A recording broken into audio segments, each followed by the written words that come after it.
마태복음 11장 2절에서부터 11절까지의 말씀입니다.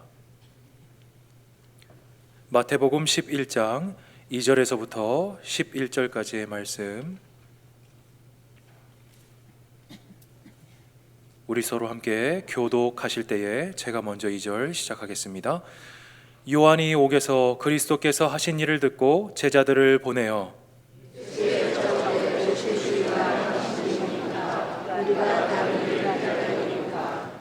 예수께서 대답하여 이르시되 너희가 가서 듣고 보는 것을 요한에게 알리되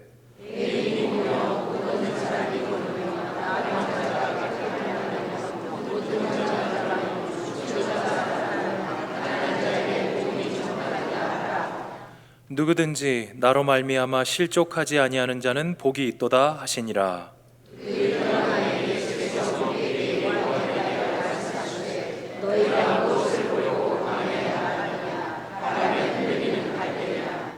그러면 너희가 무엇을 보려고 나갔더냐? 부드러운 옷을 입은 사람이냐? 부드러운 옷을 입은 사람들은 왕궁에 있느니라.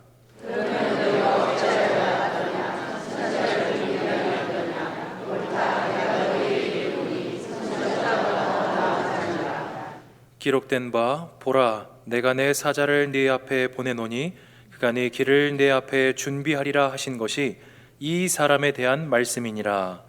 내가 진실로 너희에게 말하노니 여자가 낳은 자 중에 세례 요한보다 큰 이가 일어남이 없도다. 그러나 천국에서는 극히 작은 자라도 그보다 크니라. 아멘. 할렐루야. 네, 만나뵙게 돼서 반갑습니다. 네, 우리 함께 옆 사람 두고 인사할까요? 네, 옆 사람 잠깐 보시고요, 눈을 마주치시고, 네, 주님의 사랑을 붙잡읍시다. 오직 하나님만 예배합시다. 사랑합니다. 네. 네, 함께 사랑을 나누며 나아가는 우리 꽃동산 교회가 되었으면 좋겠습니다. 네, 오늘 예배 자리에 오신 여러분들을 사랑하고 축복합니다. 네, 가장 마지막 저녁 예배까지 함께 참석해 주시고 또 예배하러 이 자리에 오셔서 하나님께서 얼마나 기뻐하실지 기대가 되고 은혜가 되는 것 같습니다. 올해 우리 교회 표어 아십니까? 네, 주보를 보시면 나왔을 텐데요. 우리 표어 함께 외쳐볼까요? 자, 은혜 따라 걸어온 40년, 믿음으로 걸어갈 40년. 네. 2026년도를 시작하며 우리는 다시 한번 믿음의 걸음을 내딛고 있습니다. 40년이라는 시간은 결코 짧지 않은 시간입니다. 한 세대가 지나가고 또 한 세대가 자라는 그런 시간이죠. 오늘 우리는 그 시간의 가운데를 지나고 있는 것 같습니다.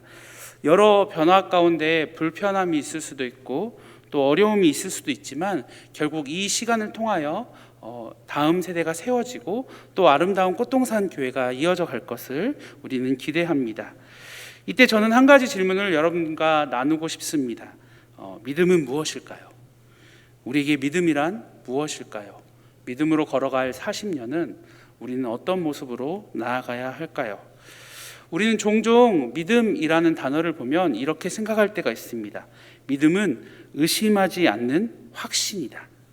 의심하는 건 죄며 의심이 생기면 믿음이 없는 것이다.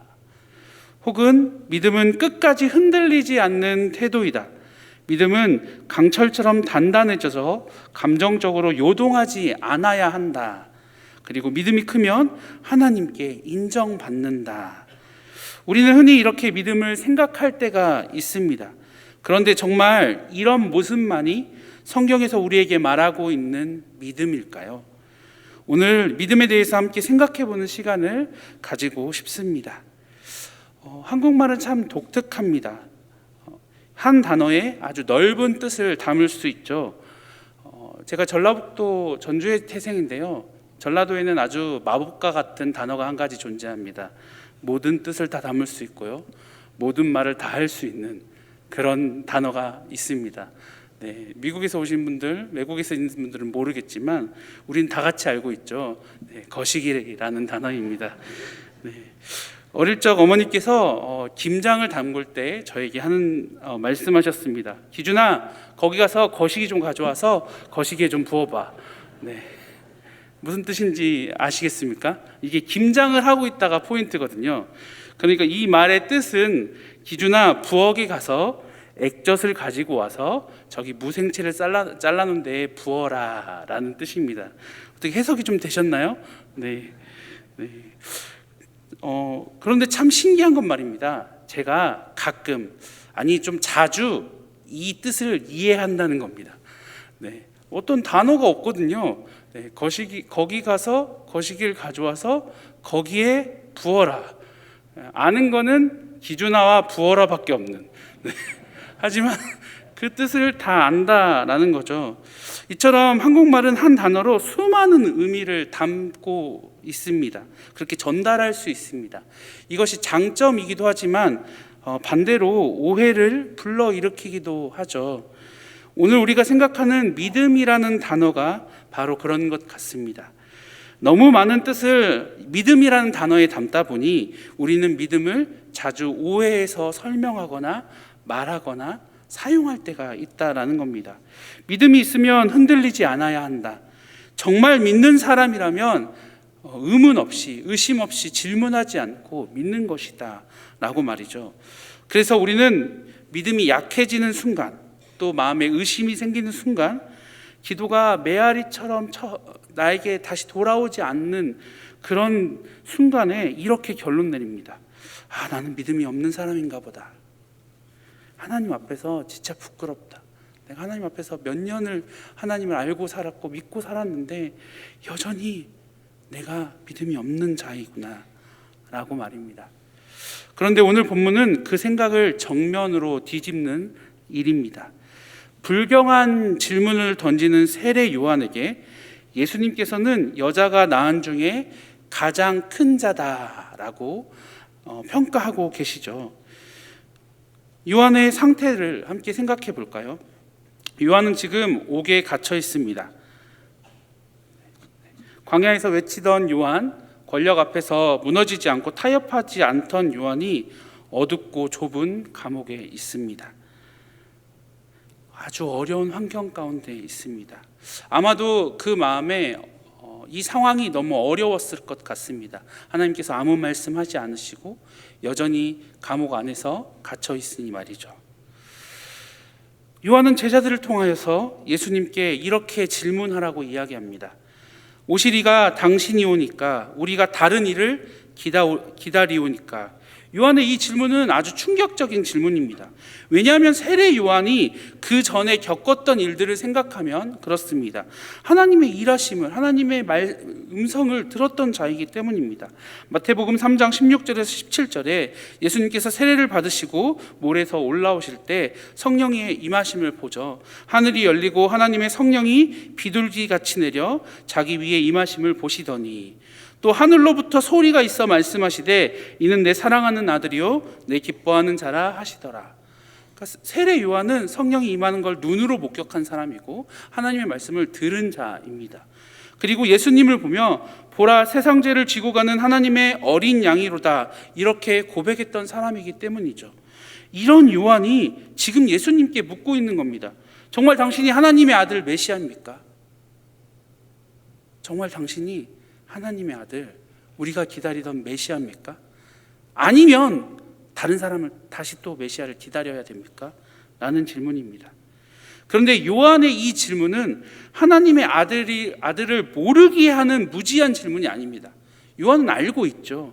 이미 요한은 알고 있잖아요.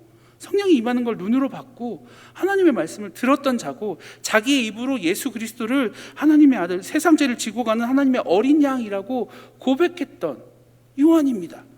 요한의 이 질문은 모르게 하는 무지한 질문이 아닙니다. 고난 속에서 믿음이 흔들리는 인간의 정직한 고백인 겁니다. 생각해보면 믿음의 위기는 우리가 알지 못하는 무지에서 오는 게 아닙니다. 하나님이 나의 아버지시고 예수 그리스도를 통하여서 나의 구원이 열렸으며 나는 구원받은 자임을 확신하는 우리가 그것을 모르기 때문에 믿음의 연약함이 있는 게 아닙니다. 믿음의 위기가 오는 것이 아닙니다. 대부분 상황 가운데서 그 위기가 찾아옵니다.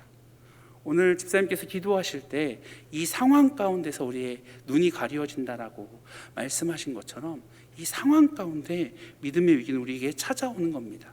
우리도 그렇습니다. 예수님을 믿지만 내 삶이 막히고 고난이 길어질 때, 그리고 하나님의 방식을 내가 이해되지 않을 때 주님 정말 맞습니까? 주님 정말 계십니까? 라는 질문이 마음속 깊은 곳에서 올라올 때가 있습니다. 그렇다면 그런 우리는 믿음이 없어진 것일까요? 믿음이 없다라고 말해야 되는 걸까요? 아닙니다. 성경은 이것을 믿음 없음으로 말하지 않고 있습니다. 예수님께서는 믿음 없다라고 말씀하시지 않습니다. 오히려 이 질문을 하는 그를 믿음을 붙들고 질문하는 자로 보고 있다라는 겁니다. 예수님께 믿음이 연약해질 때, 의심이 생길 때 의심을 내비치는 것이 우리는 믿음이 없다라고 생각하고 감추려 하고 더 숨기려 하고 하나님께 불경한 모습이라고 숨기고 그것을 무시하고 그것을 막으려 하겠지만, 사실 하나님께서는 그런 우리의 모습들을 꺼내어 고백하길 바라시는 거죠. 그것이 바로 믿음 아니겠습니까? 우리의 의심들은, 우리의 이 모습들이 나 혼자 해결하려고 하는 것이 아니라 하나님 앞에, 전능하신 하나님 앞에, 이것을 해결하신 하나님 앞에 꺼내놓는 것, 질문하는 것, 이것이 바로 온전한 믿음이라는 것이죠. 2026년 믿음으로 걸어가는 우리에게 흔들림은 찾아올 것입니다. 단언할 수 있습니다. 제가 살아보니까, 물론 여러분들보다 조금 좀 적게 살았잖아요. 먹은 건 조금 더 많이 먹었을 수도 있지만, 적게 살았지만 이런 제 삶 가운데서도 흔들림이 있었습니다. 여러분들 앞에서 말씀을 전하고 있는 저도 이런 믿음의 연약함들, 흔들림이 있었습니다. 아마도 우리의 삶에서 믿음으로 걸어갈 40년의 그 걸음 가운데서도 우리에게 흔들림이 있을 것입니다. 그런데 그것을 감추고 그것을 부끄러워하는 것이 아니라 오늘 요한처럼 하나님께 묻는 그 믿음의 걸음을 살아가시길 간절히 소망합니다. 그런 예수님께서는 이런 흔들리는 믿음을 버리시지 않습니다. 예수님은 요한을 꾸짖지 않으십니다. 내가 나를 몰랐느냐? 이렇게 말씀하시지 않습니다. 요한의 제자들이니까 이렇게 말씀은 직접적으로 대화한 건 아니겠지만, 아마 요한, 너 나 알잖아. 네가 나의 머리에 세례를 주었고 성령이 임하는 걸 보았고 하나님의 음성을 들었잖아. 근데 왜 이런 질문을 하는 거야? 라고 말씀하시지 않습니다. 대신 이렇게 말씀하시죠. 너희가 보고 들은 것을 요한에게 전하라. 예수님은 요한의 질문에 책망하거나 논쟁하지 않으십니다. 요한에게 다시 한번 자기가 누구인지 자기 자신을 보여주십니다. 말씀에 있죠. 맹인을 보게 하며 못 걷는 사람이 걷게 되며 나병 환자가 깨끗하게 되며 못 듣는 자가 듣게 되며 죽은 자가 살아나며 가난한 자에게 복음이 전파된다. 그리고 마지막에 이렇게 덧붙이시죠. 누구든지 나로 말미암아 실족하지 아니하는 자는 복이 있도다. 요한의 질문에 예수님께서 이렇게 답변하시는 겁니다. 요한에게 얼마나 큰 위로가 됐을까요? 누구든지 나로 말미암아 실족하지 아니하는 자는 복이 있도다. 예수님께서는 요한의 믿음을 평가하지 않으십니다. 하나님의 은혜의 역사를 다시 한번 깨닫게 하십니다. 우리의 노력과 결정을 믿음의 조건으로 삼는 것이 아니라 오직 하나님의 은혜라는 말씀을 요한에게 다시 하고 있는 것입니다. 믿음이란 내가 얼마나 굳게 붙들고 있느냐의 문제가 아니라 예수님께서 나를 얼마나 놓지 않으시냐에 대한 문제라는 것입니다. 믿음이 흔들리는 순간에도 취소되지 않는 은혜 위에 나를 맡기는 것입니다. 그것이 우리가 믿음으로 걸어가야 할 온전한 믿음이라는 것이죠. 믿음은 흔들리는 나의 그 의심과 나의 마음과 상황의 순간에도 취소되지 않는 하나님의 은혜 위에 나를 온전히 맡기는 것입니다. 2026년 믿음의 걸음을 걸어간다는 것은 우리를 놓지 않으시는 하나님을 붙잡고 살아가는 겁니다. 그분께 나를 내어 맡기는 것입니다. 그렇게 하나님을 붙잡고 살아가시길 간절히 축원합니다. 이제 가장 놀라운 장면이 한 가지 나오기 시작합니다. 요한의 제자들이 떠난 후에 예수님께서는 군중을 향하여서 요한을 평가하십니다. 여자가 낳은 자 중에 세례 요한보다 큰 이가 일어남이 없도다.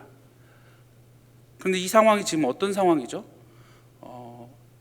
세례 요한이 예수 그리스도를 선포한 상황입니까? 아니죠. 지금 요한의 어떤 상황이냐면 요한이 지금 의심한 직후입니다.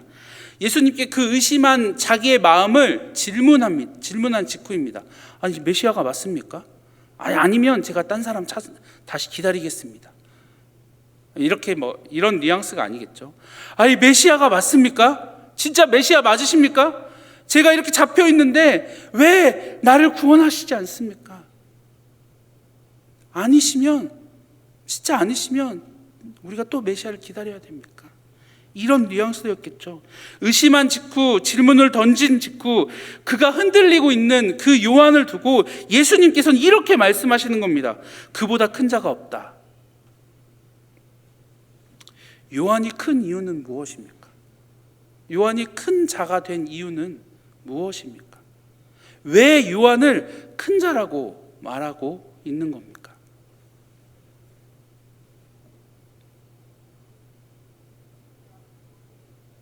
죄송합니다. 제가 전에 유치부가 있어가지고 이렇게 하면 답을 기다리고 있거든요. 네. 왜냐하면 이것은 우리가 인과응보의 개념으로는 찾을 수 없습니다. 요한이 무엇을 했기에 큰 이다라고 들었다라는 것은 하나님 앞에서 있는 법칙이 아니죠. 인간의 방법, 내가 무엇을 했을 때 큰 이라고 얻는 것. 그러니까 요한이 무엇을 했기에 큰 이라고 들었을 거다라고 생각한다면 그것은 알 수 없죠. 그것은 이 답을 찾을 수가 없습니다. 요한이 크다라고 큰 이가 된 이유는 무엇이냐면 하나님의 긍휼하심 때문입니다.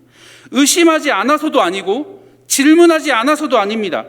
믿음이 흔들려서도 아닙니다. 예수님께서 그렇게 선언하셨기 때문입니다. 그리고 예수님은 이어서 말씀하십니다. 그러나 천국에서는 극히 작은 자라도 그보다 크니라. 이것은 요한을 낮추는 말이 아니죠. 우리에게 주어진 은혜의 자리를 높이는 말씀입니다. 예수님께서 요한을 큰 이라고 선언하셨듯이 죄인인 우리를 의인이라 선언하셨죠. 우리가 죄인인데 의인으로 살아가고 있지 않습니까? 죽어야 될 우리인데 구원을 얻어 살아가고 있지 않습니까? 우리의 노력, 우리가 굳건한 나의 마음을 지키는 이 노력, 이걸로 살아가는 게 아니라 그냥 하나님의 긍휼하심으로, 하나님의 은혜로 우리가 살아가고 있지 않습니까? 그 우리에게 주어진 은혜의 자리가 얼마나 높은지 예수님께서 말씀하시죠. 천국의 극히 작은 자인 우리가, 극히 작은 자라도 세례 요한보다 크다. 우리는 요한보다 강하지 않습니다. 광야에 가서 낙타 털을 입고 가죽띠를 메고 메뚜기와 석청을 먹지 않습니다. 그 정도는 나도 할 수 있다라는 사람이 나올 수도 있습니다. 우리 유치부 아이들은 했을 겁니다. 저는 메뚜기와 석청을 먹을 수 있어요.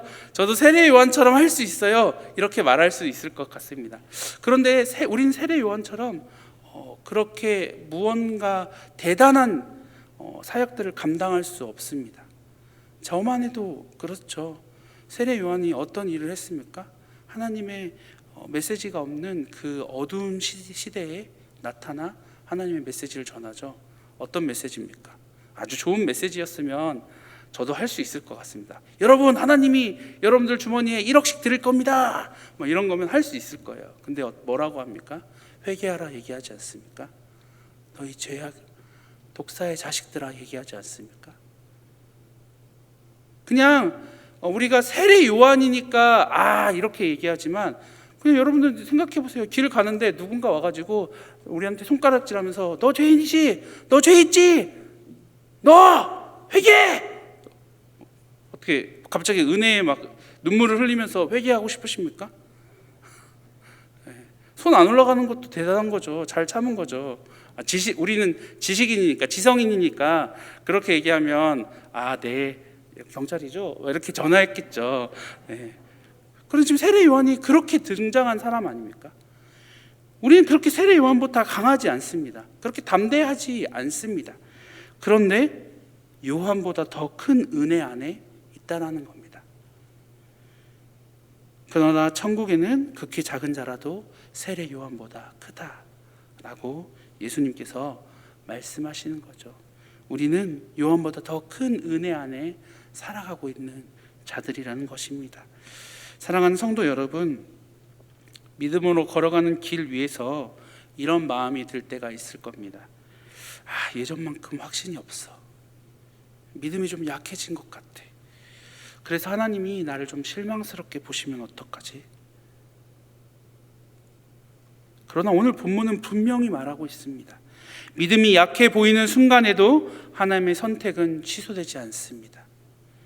우리가 하나님을 붙드는 것이 아니라 하나님이 우리를 붙들고 계십니다. 그러므로 우리는 이렇게 기도하면 되는 겁니다.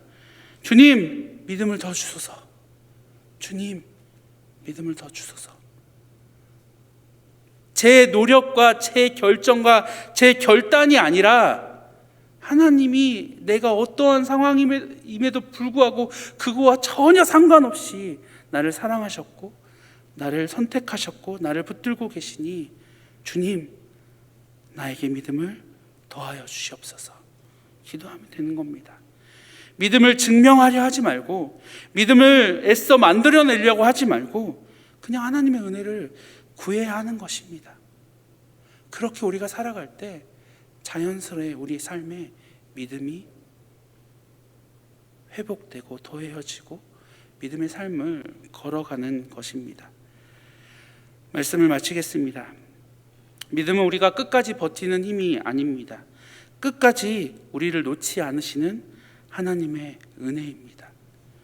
흔들리는 순간에서도 취소되지 않는 은혜입니다. 사랑하는 꽃동산교회 성도 여러분, 믿음으로 걸어갈 40년의 길 위에서 우리를 붙드시는 주님을 바라보며 담대하게 걸어가시기를, 그리고 그 은혜 가운데 계속 걸어가며 살아가시기를 주님의 이름으로 축원합니다. 기도하겠습니다. 사랑의 하나님, 감사합니다. 끝까지 우리를 놓지 않으시는 하나님의 은혜 가운데 오늘 우리가 그 믿음의 걸음을 걸어갑니다. 우리의 삶에 의심이 생길 수도 있습니다. 우리의 마음이 연약해질 때도 있습니다. 하나님 앞에서 내가 내 마음을 지키지 못해 믿음이 연약해지고 무너졌다라고 착각할 때도 있습니다. 그런데 주님, 우리의 믿음은 우리의 노력이 아닙니다. 우리의 결단이 아닙니다. 나의 결심이 아닙니다. 부족하고 죄인인 우리를 끝까지 품으시고 안으시는 하나님의 끊임없는 변함없는 그 사랑임을 이 시간 고백하오니 그 사랑을 바라보며 그 사랑을 붙들며 나아가는 우리의 삶이 될 수 있도록 주님 인도하여 주시옵소서. 이 모든 말씀 예수님 이름으로 기도드렸습니다. 아멘.